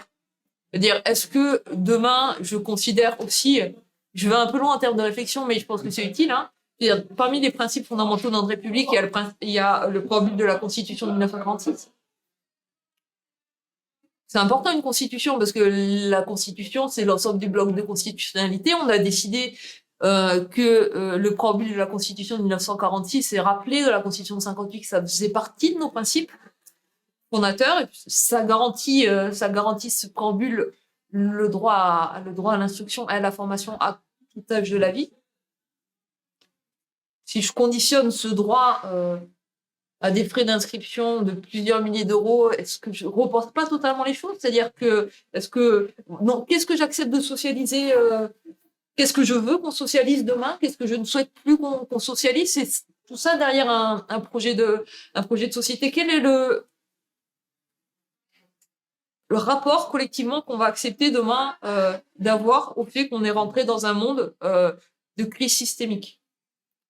Quel est le projet politique qui correspond à l'idée de résilience? Quel est le niveau de prévention que je mets en place, de protection que je mets en place? Comment je construis la réponse aux crises? Est-ce que demain je construis des réponses aux crises qui sont des réponses d'urgence décidées de manière très verticale, ou est-ce que demain j'essaie de penser des logiques de réponse aux crises qui sont des logiques de réponse aux crises de délibération collective? Quel est le projet démocratique que je pense pour demain? C'est assez naturel. On a vu les gilets jaunes, etc. Donc c'est assez naturel d'inscrire référendum d'initiative citoyenne partout dans tous les programmes. Mais si vous mettez référendum d'initiative citoyenne, ça veut dire quelle vision de la démocratie, quelle vision de la participation, de l'engagement citoyen j'ai demain. C'est-à-dire, et après, une fois qu'on a défini ça, on peut se dire est-ce que la majorité, le droit de vote, je le mets à 18, à 16, etc. Mais la question finalement, c'est pas de commencer à se dire est-ce que je mets le droit de vote à 16 ou à 18. C'est quelle démocratie? Et ça, on l'a pas du tout. Et comme on n'a pas ça, finalement, on peut mobiliser et heureusement, et c'est quelque chose de positif. Heureusement qu'on a encore des engagements citoyens, des engagements militants, des engagements intellectuels dans les campagnes, quoi. Et dans les campagnes électorales. Mais tant qu'on s'est pas posé pour essayer de penser un projet, une vision, et de proposer ça et de mettre ça au vote, finalement, c'est aussi une manière de pédaler dans le vide, et en tout cas de pas répondre aux véritables besoins. Après, sur le point de vue de l'économie, ce qu'on voit véritablement et ce qu'on a vu se construire, c'est, je prends l'économie quantitative, hein, comme point de référence, parce qu'il y a quand même plusieurs écoles en économie, mais c'est vrai que c'est l'économie quantitative qui, à partir, on est sur du temps long, hein, enfin, tu le sais bien, à partir des années 80, c'est l'économie quantitative qui va s'imposer comme modèle en économie dans les études universitaires. Ça s'est notamment développé d'abord aux États-Unis, et puis ça s'est ensuite c'est ensuite été importé en Europe et notamment en France, on a toute une génération d'économistes. D'ailleurs, Daniel Cohen, quand il raconte son parcours d'économiste, le raconte très bien. Il dit, j'ai changé ma manière de faire de l'économie quand je suis parti aux États-Unis. On a importé des nouvelles méthodes. Et pour regarder aussi les profils des économistes, vous avez un grand nombre de très grands économistes d'ailleurs français qui ont des profils de mathématiciens et de statisticiens et qui n'ont pas du tout de profil de formation d'abord en sciences humaines et sociales, parce que la première, pour devenir un économiste reconnu par les critères académiques de sa discipline, la publication dans les revues 5 étoiles, etc., de l'économie, qui fait que vous obtenez les postes les plus prestigieux, etc. Faut aujourd'hui avant tout maîtriser les mathématiques, parce que ce qu'on vous demande, c'est de pouvoir faire tourner des données. Enfin, en gros, de prendre un sujet, je le résume de manière trop rapide, mais sur un sujet donné, de formuler un certain nombre d'hypothèses et de le prouver par de la donnée quantitative. Et ça, c'est des critères que je remets pas en cause, mais des critères quantitatifs de validation de la production scientifique dans le domaine de l'économie. Sauf que le recours aux critères quantitatifs, c'est quelque chose qui finalement envahit petit à petit l'ensemble des autres domaines. C'est-à-dire que les historiens, les sociologues, les politistes, les spécialistes des sciences de l'éducation, certains ont des méthodes qui sont des méthodes qualitatives. Et des méthodes qui ont leur légitimité académique validée par les pairs, etc. Mais l'absence aujourd'hui dans la production de certains d'entre eux de données chiffrées, qui est une absence qui n'est pas une absence illégitime, parce que leur production repose sur d'autres critères de validation. Quand vous faites des dizaines en sociologie, des dizaines d'entretiens qualitatifs de temps long, vous n'allez pas pouvoir traduire ça en pourcentage, en points, en tout ce que vous voulez. En fait, ça a été petit à petit déconsidéré, notamment déconsidéré dans le débat public. Et petit à petit, finalement, la référence, c'est de plus en plus mise sur le quantitatif. Et on a perdu toutes les autres références de production académique et intellectuelle de qualitatif. On a même vu, ce qui est encore plus problématique, sur certains sujets, de plus en plus de démarches portées par des économistes sur des sujets sur lesquels ils ont une légitimité à intervenir, mais sans doute, on aura attendu qu'ils interviennent en lien avec d'autres disciplines qui maîtrisaient autrement les sujets. Sur le sujet de l'éducation, c'est souvent intéressant de faire parler un point de vue d'un économiste avec un point de vue d'un sociologue pour produire autre chose que des interprétations finalement dont les questionnements de base auraient été produits par une approche quantitative. Et dans les démarches, je pense que comme ça envahit un peu le débat public, ça a aussi envahi un peu nos réflexes politiques. On va chercher finalement des chiffres, des pourcentages, etc. On veut illustrer.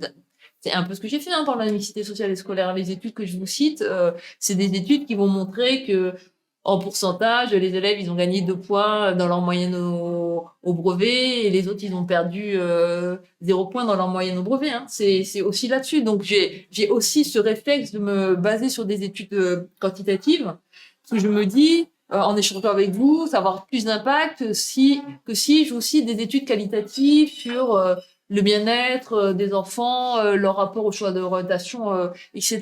Et je pense que ça, c'est une vraie problématique. C'est-à-dire qu'à un moment donné, on a cessé d'avoir une approche globalisante qui permettait d'avoir un autre rapport aux choses. Et il y a une dizaine d'années, il y a un certain nombre d'étudiants en économie en France qui ont fait des pétitions en disant c'est très bien ce qu'on nous apprend, mais laissez-nous aussi apprendre, refaire de l'économie qualitative, quoi. C'est-à-dire que si on ne sort pas des mathématiques, on va avoir une appréhension qui va être une appréhension trop étroite des sujets. Et le problème de l'appréhension, c'est là où je te rejoins. Le problème de l'appréhension trop étroite des sujets, c'est qu'elle donne après une vision trop étroite, quoi. Et qu'on se limite aussi dans nos champs de réponse. C'est-à-dire que quand on réduit nos questionnements et notre vision du monde, on réduit aussi notre capacité à produire des réponses différentes à ce questionnement. C'est un peu le principe parfois de la question des gamins qui posent la question qu'on se posait pas, quoi. Mais en se posant la question qu'on se posait pas, ça nous conduit à nous réinterroger totalement sur l'objet, sur ce qu'il faudrait qu'on fasse. C'est le pas de côté qu'on fait. C'est le pas de côté aussi. Hein. Euh, Droite-gauche, les partis, leur rapport aux intellectuels, historiquement, on avait plutôt tendance à dire que on avait un rapport plus étroit entre partis de gauche et intellectuels qu'entre la droite et intellectuels. Même si on regarde quand même les grandes figures, voilà, je pense que Raymond Aron est quelqu'un qui a accompagné la droite en même temps que je le reprends de manière un peu avec les grandes figures, quoi. Mais de la même manière que Jean-Paul Sartre accompagnait la gauche, Raymond Aron accompagnait la droite. Lui, il avait plus une vision géopolitique. Sartre avait plus avait une autre approche des choses, mais on a toujours eu une forme d'équilibre entre des personnalités du monde de la production d'idées qui pouvaient se situer plutôt à droite et des personnalités du monde de la production d'idées qui se situaient plutôt à gauche, sauf que ce qu'on voyait plus à gauche, c'était une institutionnalisation des liens entre intellectuels et politiques, et notamment toute l'histoire du Parti communiste avec les intellectuels de parti. C'est vraiment la figure de l'intellectuel de parti qui s'est construite aussi dans l'accompagnonnage puis le divorce entre le Parti communiste et un certain nombre de figures de la production d'idées. Et ce qui était intéressant, c'est aussi pour ça que ça s'est construit comme ça, c'est-à-dire que à une époque où les intellectuels pensaient une vision globale, ils se retrouvaient dans ce qu'ils espéraient pouvoir être une forme de projet de société, global. Et donc, plus spécifiquement au sein des partis, c'est quand même le Parti communiste qui a le plus longtemps entretenu, noué, théorisé ce lien extrêmement fort avec une ligne de construction du lien qui a été construite à Moscou, hein, qui n'est pas construite en France. Après, ça redescendait quand même. Ce lien-là a été construit directement par Moscou, n'était pas mis en place en France uniquement par les autorités du Parti communiste français. Mais ce qui est assez intéressant, c'est ce qu'on disait un peu au départ, c'est qu'aussi autour de ce lien, c'est pas sans relation avec le fait que le Parti communiste était aussi le parti qui faisait le plus largement la formation des militants, qui permettait, par la formation intellectuelle, à des militants de petit à petit prendre des postes de pouvoir et de cadre au sein du parti. Donc il y avait aussi toute une école de la formation, de la valorisation de l'apprentissage intellectuel et une forme de, ce qui à mon sens était extrêmement intéressant, à la fois de fierté des métiers ouvriers et de la connaissance, et les deux se rejoignaient et s'opposaient pas. Et donc on avait cette fierté des deux qui permettait d'avoir cette relation à part qu'on n'a pas eu dans les autres partis. Et à droite, la relation était moins institutionnalisée, mais l'exemple que je vous cite avec Emmanuel Mignon montre bien il y a toujours eu cette forme d'attention, et le pari qui a été fait raté a posteriori de François-Xavier Bellamy d'aller chercher la figure du philosophe pour la campagne européenne des Républicains montre que ça reste quand même une forme de tentation. Après, je peux le dire maintenant parce que je le disais quand on m'interrogeait en amont, on allait aussi chercher François-Xavier Bellamy du côté des Républicains pour cette élection européenne parce qu'on savait que c'était une élection perdue et que certains professionnels de la politique au sein du parti des Républicains préféraient qu'un non-professionnel de carrière puisse aller se casser les dents parce que lui-même rebondirait par ailleurs plutôt que eux-mêmes à abîmer leur parcours. Mais de la même manière qu'au sein du Parti socialiste, qu'on a demandé à Axel Kahn d'aller conquérir le 5e arrondissement parisien, on l'envoyait aussi dans cet arrondissement parce qu'on savait qu'en termes de valeur, il pouvait représenter un certain nombre de choses, mais que lui, comme toute autre personnalité socialiste, ne parviendrait pas à conquérir cette circonscription à la sociologie électorale plus que très compliqué. Après intellectuels et militants politiques, moi ce qui me paraît intéressant sur ce point, c'est que finalement vous avez aussi des personnes qui ont plusieurs casquettes. Et vous pouvez être un intellectuel et un militant politique, mais finalement, c'est ce que souligne, quand vous l'interrogez, par exemple, c'est ce que souligne un Philippe Askenazi, c'est-à-dire que il a un certain nombre de règles liées à son éthique professionnelle qui s'appliquent quand il travaille en tant qu'universitaire, et quelles que soient les conclusions de ce qu'il va produire, il va les produire, et indépendamment des conséquences politiques que pourrait en tirer d'autres. Et puis ensuite, vous pouvez être un universitaire qui a un engagement politique en acceptant soit de mettre au service que vous avez votre savoir académique, de le mettre au service d'une production d'un engagement politique, soit en ne le mettant pas du tout au service de cette production de cet engagement politique. Mais c'est un peu des casquettes qui parfois peuvent se rejoindre, mais qui restent quand même un peu différentes, y compris parce que, mais comme dans toute autre forme de profession, quand vous prenez la parole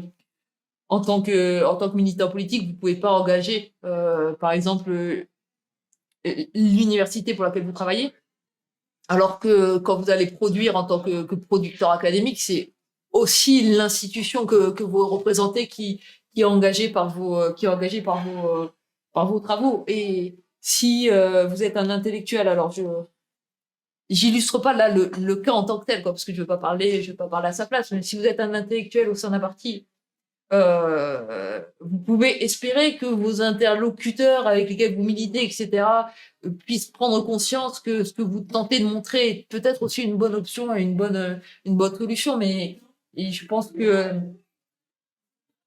vous pouvez pas non plus attendre que tout ce que vous produisez en tant qu'intellectuel soit repris politiquement tel quel, y compris parce que de la même manière que il faut absolument que les responsables politiques, dans une discussion avec les producteurs de savoir, d'idées de recherche, acceptent de comprendre les contraintes de ces producteurs de savoir d'idées de recherche. De la même manière, il faut que l'académique accepte que, y compris ce qui lui semble une évidence et qui lui semble comme quelque chose à côté duquel on ne peut pas passer, ne répondent pas aux besoins, aux exigences, etc. du moment. Je prends qu'un exemple qui est pas totalement sur votre point, mais qui est pas si loin. Au moment de la primaire de 2011, vous aviez absolument tous les candidats qui se présentaient à la primaire socialiste. Martine Aubry, François Hollande, je pense Arnaud Montebourg également, qui avaient dans leur programme la fusion de la CSG et de l'impôt sur le revenu. Tous les candidats avaient ça dans leur programme, les trois, quoi. Donc quand François Hollande a gagné la primaire, certains lui ont dit il faut que tu en fasses une de tes mesures phares. C'est vraiment la base de la transformation fiscale de le pays. De ce pays, il faut fusionner l'impôt sur le revenu et la CSG. Et François Hollande a dit non mais tu en fais un point du projet et puis ça sera pas tout de suite et puis on va le mettre en petit, etc. Mais parce que c'est pas que le sujet fiscal en lui-même ne l'intéressait pas, c'est qu'il ne pouvait pas en faire un marqueur politique. D'abord parce que l'ensemble des personnes face auxquelles il s'était positionné pendant la primaire étaient sur la même ligne que lui. Ensuite, parce que c'était une proposition qui avait quand même un historique tellement long. Enfin, c'est une proposition qui a été proposée depuis les années 1990 par le Parti radical de gauche, en plus qui ensuite avait été défendue par un certain nombre de figures d'économistes. Donc, bref, personne n'allait l'associer directement à François Hollande. Donc, il pouvait pas du tout en faire un marqueur. Et c'est aussi pour ça que, au début de son quinquennat, il n'en a pas fait une priorité de la mise en œuvre de ces actions. Et c'est ça que l'intellectuel en tant que militant doit, je pense, être obligé d'accepter de comprendre, comme finalement tous les militants que nous pouvons être. C'est-à-dire qu'un certain nombre de nos convictions ne vont pas rencontrer les réalités des choix politiques qui seront faits. Le problème, c'est que c'est lorsque ces choix politiques vont totalement à l'inverse de ce qui semble devoir être fait, prouvé, etc., par un certain nombre de résultats d'études, etc., ou que ces choix politiques ne semblent plus avoir de fondement assez solide pour que les militants se reconnaissent dedans. Et est-ce que les intellectuels n'ont pas su prendre leur place dans l'espace médiatique? Est-ce que ils n'ont pas réussi à prendre la place adéquate dans un débat politique qui s'est médiatisé? C'est compliqué de répondre de manière, enfin, en désignant l'ensemble des intellectuels à la fois. C'est-à-dire que certains, il y a plusieurs positionnements et tous les positionnements finalement par rapport à ce sujet sont légitimes. Il y a le positionnement de certains académiques qui refusent a priori de se plier à des contraintes de temps de parole et de conditions de prise de parole médiatique qui ne leur permettent pas une expression dans laquelle ils puissent présenter de manière satisfaisante à leurs yeux les points qu'ils souhaiteraient pouvoir présenter. Et ça, c'est quelque chose qui est totalement compréhensible, parce que l'exercice du débat médiatique est un exercice qui présente tellement de contraintes que vous avez certains points de vue finalement qui ne parviennent pas à s'y exprimer. On peut pas non plus demander à certaines personnalités d'aller au casse-pipe d'un débat dans lequel ils n'auront pas la possibilité de s'appuyer sur la complexité de ce qu'ils veulent montrer pour parvenir au bout de leur raisonnement. Et c'est vrai qu'il y a un certain nombre de personnes, mais qui assument totalement le fait de ne pas vouloir rentrer dans ces contraintes-là. Il y a un certain nombre de personnes qui l'ont fait, qui sont rentrées dans ce jeu-là, qui en sont sorties du fait avant tout, le plus souvent, de cette impossibilité d'exprimer une forme de complexité ou du fait de leurs interrogations souvent légitimes sur leurs contradicteurs, quoi. Parce que si vous avez quelqu'un qui maîtrise parfaitement un sujet, par exemple, je vais prendre un exemple très simple. Si le sujet c'est la question du changement climatique, que vous avez un expert du GIEC et qu'en face, comme ça, je mets en cause personne, qu'en face vous mettez Agathe Cagé, qui ne maîtrise ce sujet que parce qu'elle a lu, comme ce que tout le monde peut lire dans la presse, les médias, les rapports sur ce sujet. Mais que j'ai envie de rentrer en contradiction avec cet expert du GIEC sur tel point, et donc je lui balance des affirmations qui sont infondées ou tirées d'une note de bas de page d'un truc, et que lui essaie de dérouler une pensée qui est un peu complexe, ou en tout cas qu'il a besoin de développer et de détailler. À un moment donné, il va sortir du plateau, il dira ces conditions de prise de parole finalement sont des conditions de prise de parole telles que ça conduit davantage à dévaloriser le message que je veux faire passer qu'à le mettre en avant et le mettre en valeur.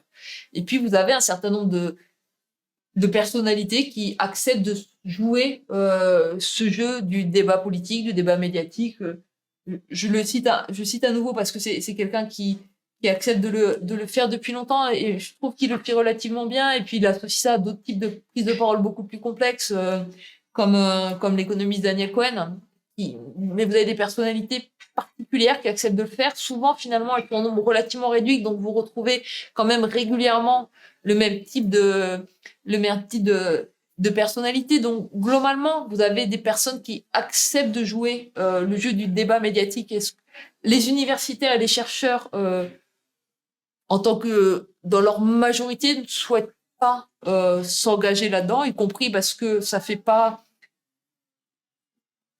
partie de ce qu'ils peuvent valoriser professionnellement, et ça se comprend également dans les arbitrages qu'ils doivent faire entre leur temps d'engagement professionnel et leur temps d'engagement personnel. Et on n'a pas enfin un espace médiatique particulièrement favorable à la présentation et au déroulement d'une pensée complexe, et ce défaut de pouvoir partir d'une forme de complexité pour pouvoir dérouler ensuite un message fait que parmi les acteurs les plus intéressants n'acceptent pas de jouer ce jeu-là. Mais ça pose plus globalement le problème de la place qu'on laisse à la complexité. Et moi, je suis intimement persuadée que...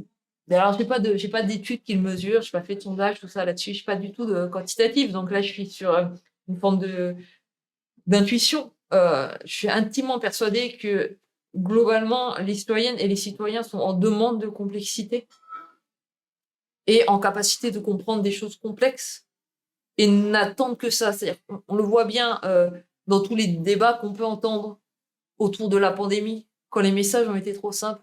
C'est utile, c'est plus utile, c'est utile, c'est plus utile. La question, ça a été, pourquoi ne prenez-vous pas le risque de dire c'est complexe, on ne sait peut-être pas, on ne maîtrise pas, on attend tellement de choses, et la le lien de confiance, à mon avis, aujourd'hui, peut être rebâti aussi sur cette relation à la complexité. Et je prends deux personnalités politiques qui sont totalement différentes, mais je pense que ça fait partie de leur identité, de leur force politique, qui acceptent parfois dans leur prise de parole, ou qui ont accepté dans le passé dans leur prise de parole, d'être sur un niveau d'exigence intellectuelle très fort. Je prends Jean-Luc Mélenchon quand il citait du Victor Hugo dans ses meetings, et je prends Christiane Taubira quand il cite du René Char, quand il cite du René Char aujourd'hui. Je pense que ce type de prise de parole, c'est des prises de parole qui sont écoutées. Parce que ça renvoie à d'autres types de messages que tout ce qu'on peut entendre. Et je pars totalement sur autre chose, mais que les éléments de langage, la parole ultra simplifiée, les informations non fondées. Et je sais pas si vous suivez cette émission qui s'appelle 13h15 le dimanche, qui fait un peu les Français pendant les campagnes électorales, etc. C'est assez marrant parce qu'ils suivent sur du très long terme des Français et puis quelques responsables politiques, et ils suivent donc parmi ces responsables politiques le porte-parole du gouvernement actuel, Gabriel Attal, et qui a ce tic assez exaspérant à mon sens avant chaque émission de dire showtime. Et le problème c'est ça, c'est-à-dire qu'on a un débat politique qui est devenu chaud, et une fois que vous faites showtime, vous abandonnez toute pensée complexe. Ils maîtrisent extrêmement bien les éléments de langage, mais ça ne permet pas de construire un projet de société. Il n'y a